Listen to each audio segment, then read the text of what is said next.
To actually answer your question, the answer is about saying no. So someone right now, they said, please, can you sort out our landing pages on our site? Big income.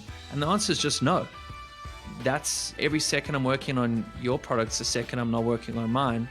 And my end goal is to create more freedom where I can step away from my projects, go on a surf trip, come back, and things aren't changed that much. So it's about just saying no to selling your time. Hello and welcome back to Indie Bites, the podcast where I share stories of indie hackers in 15 minutes or less. Today I'm joined by Rob Hope, who is a South African designer, developer and host of one of my favourite podcasts out there for entrepreneurs called Yo. He's also the founder of One Page Love, Email Love, and has recently released an ebook with 100 landing page tips. It's safe to say Rob knows his stuff when it comes to building landing pages, having started One Page Love back in 2008. But before we get into the conversation, a quick word about the sponsor of Indie Bites, Weekend Club. If you've listened to the pod before, you'll know how much I love this community of indie hackers. We all work together to achieve our goals. Some of us collaborate on projects, others prefer to work on their growing, profitable businesses. We join up every Saturday for deep working sessions to make sure we're making progress, supported by everyone along the way. If this sounds like a community you'd like to be a part of, head to weekendclub.co and use the code IndieBites for your free 30-day trial. Rob, in a world where we're always looking for the next best technology, new design, or trend for our products and websites, have we along the way lost the joy of simplicity? James, first off, thanks for having me, dude. I'm drawn to simplicity, drawn to minimalism, but I still overcomplicate so many decisions. I go back and forward, I go in circles. No one's perfect, but you must admit online there's a lot of noise. If you want to use the context of building landing pages, building websites, a lot of people will try add as much as they can. They'll find new tech, a new little chatbots. Oh my word, that looks amazing. They just add it. And they don't really step back and ask themselves, is this the best? And what I always keep reminding them is the goal is actually to convince people with as little as possible. Like, what can you get away with? Like, how little of information can we put in this page to get that conversion? So let's use a different example. Like when it comes to tech like Slack. Slack came out and people are like, wow, I can actually eliminate email and we can maybe eliminate a whole bunch of communication channels and then filter them all through. So there's your simplicity.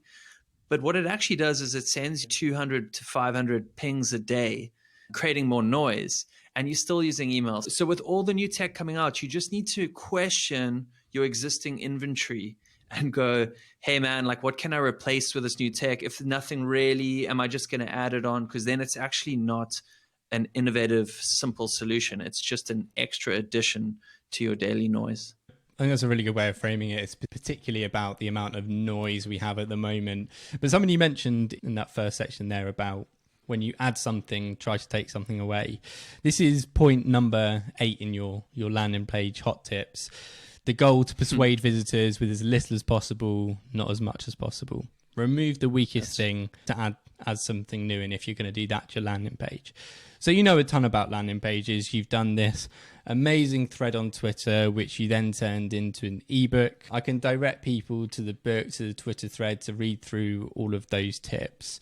But I guess, can you summarize what makes a good landing page? Definitely. When it comes to landing page optimization, I just try and say is that what does your visitor need to see and read to be persuaded to use their credit card and actually pay? And you have to offer me a lot of value. That's what makes a good landing page, is when the owner of the landing page forgets they've ever seen the product before and steps in their customer's shoes. And there's so much nuance that goes into a landing page.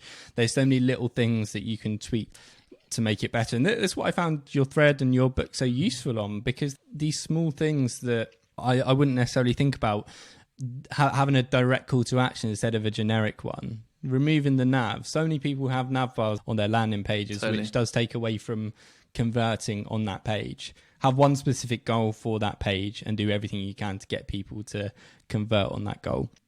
That thread you did, you were posting one every single day. Interesting on that is that I'm working on a landing page course. So I've always wanted to do an online course. I know I have enough experience. I've built plenty of them and I've got just piles of notes and I'm trying to categorize it all. I was like, wow, I have to be accountable. Like I have to do something in public where I'm going to be accountable and it's going to force me to, organize my thoughts. And so I just said, cool, I'm going to extract out my notes and I'm going to do one baby lesson a day. What I didn't realize how much people would enjoy the tips is that they always use this word snackable. And when you actually take a massive lesson and you condense it to 3 paragraphs, again, that's almost curation, is that you've created value. Not all tips are equal. Some are very quick, very basic. Some are a little bit more advanced. But every single day, I would try and take a lot of course notes and just condense that lesson down. And that was super difficult. And I think that's why everyone appreciates the book and the email trip. Yeah, you're doing something very similar to Harry Dry, who does these exceptional tweet threads, which do make them snackable. He condenses these lessons and his emails into really short into it. You've been looking, analysing, collecting landing pages since 2008. That's a huge amount of time to then bring all of that knowledge 12 years later into this thread, this book, and the upcoming course. When we were prepping this podcast, when we were having a little chat, you sent me 2 links. You sent me one link to robhope.com, which is your list of current projects. And you sent me another list to your graveyard, which is your list of projects that you stopped working on. But the common theme is there is a lot of things that you do. You have a portfolio of things that you're doing. What's the thinking behind having lots of things going at the same time? You lose motivation, in my opinion. So everyone is different. I love using this example of John O'Nolan from Ghost. He has stuck with Ghost since he started it, and he hasn't had side projects and so on. And that growth was flat, and now it's like really taking off now. And that's because he's focused. All props to him. I maybe don't have that in me. Maybe I have that shiny object syndrome. Maybe I like starting more than executing in the middle. But every single thing that I'm doing, I use. Like I started a side project called Email Love, and it collects great email design references. And now I actually go through my own resource when I'm trying to think of email design. Same with landing pages. I've got another side project called Audio Notes. I use it every single day of my life to give people feedback. And that's the way I like to think of my side projects. If I'm not using it, it probably needs to be sold or it needs to go into the graveyard. But yeah, absolutely. I spread my motivation. So Email Love's a great one. I haven't really found a lot of motivation to work on it lately because I've been quite put off emails. Just the more emails I'm seeing that are beautiful looking are just images. It's quite lazy. And like I found out that Email Love landed up becoming this place where I'm promoting like print advertising instead of good code. So I lost motivation there, and then the darkness creeps in. And then I'm like, okay, I'm not going to work on this. And this is what the beauty of having a lot of projects is that I've always got something to do. I'm honestly motivated the whole day. Will any of these become massive? Who knows? Maybe. It doesn't matter because my side projects make more money than I need in Cape Town and South Africa. So I feel like I mentioned the other day in the podcast, I'm at the end already. Everything's a bonus. So yeah, to answer your question in one line, I've identified what makes me tick, and it's having the option to work on several different things if my motivation dips. Yeah, I'm completely on board with that. I've seen a few people do the same thing. For me personally, it kind of is shiny object syndrome often. I like starting new things. I get ideas. I get excited about them. And what I've found more recently is I drift between a few of my products. I end up spending a lot of time on one, then my interests will switch and I'll go back to another. I feel like if I just had one thing, I would get bored quickly or frustrated or resent it at some point. I have a lot of respect for people that do it and focus on just one thing and they can make it successful. John O'Nolan, you mentioned, amazing. I want to talk about the intentions of starting a business because so many people choose to start their business for probably 2 reasons. One is to have more control over their time so they can do whatever they want. If they've got a full-time job, they feel like they're restrained.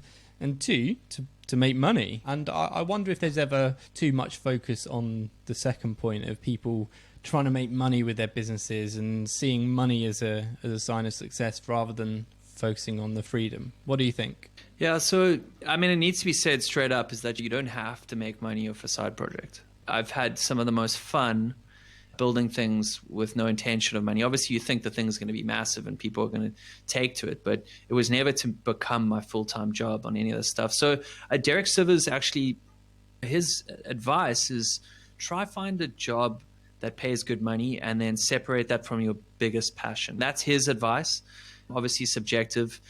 But when it comes to making money on the thing that you love the most, it's a very dangerous place to go, because often you'll have the industry changes and then you're making less money and you're starting to hate the struggle to try and milk this passion you have for more money. And like often I do things, I love minimal websites. I love one page love. I do some things on there that make money that I don't totally love. I used to do sponsored posts a lot, and there's a bit of a drag, it paid for a lot of things.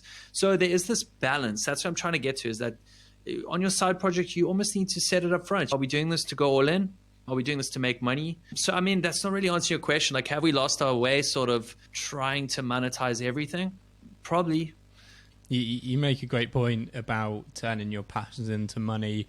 I think a lot of indie hackers and entrepreneurs, myself, I'm affected by this a lot. Whenever I have a new hobby, my instinct is to try and monetize it, or a new passion, I want to monetize it. And this happened to me with video production. I loved making YouTube videos. I loved playing with cameras. It was a genuine passion. People pay to make videos, so I started freelancing and doing it at work. And it just got to a point where I hated it. I hated making videos, and I didn't want to do it anymore. And I got to a point where I just stopped. And now, a few years later, I can make videos again and enjoy it and not have to worry about doing it for clients. And I don't make any money from making videos now. I just do it for fun, or I integrate it into my other projects. But I think absolutely trying to maintain the fun in things. And talking a little bit more about freedom, how do you achieve freedom? How do you get to that point where you feel free and not chained to building your business or other people or customers? Yeah, it's a wonderful topic. Freedom is huge for me. It's pretty much my metric for success. So right now I'm struggling quite a lot with my landing page course coming up, and I want to open up a pre-sale, and I want to promise access to a community. And I'm not sure what this community is going to look like. We talked about Slack. Maybe it's using Circle, maybe it's using Discord, but am I going to add an extra hour of communication every day of my life for X amount of money?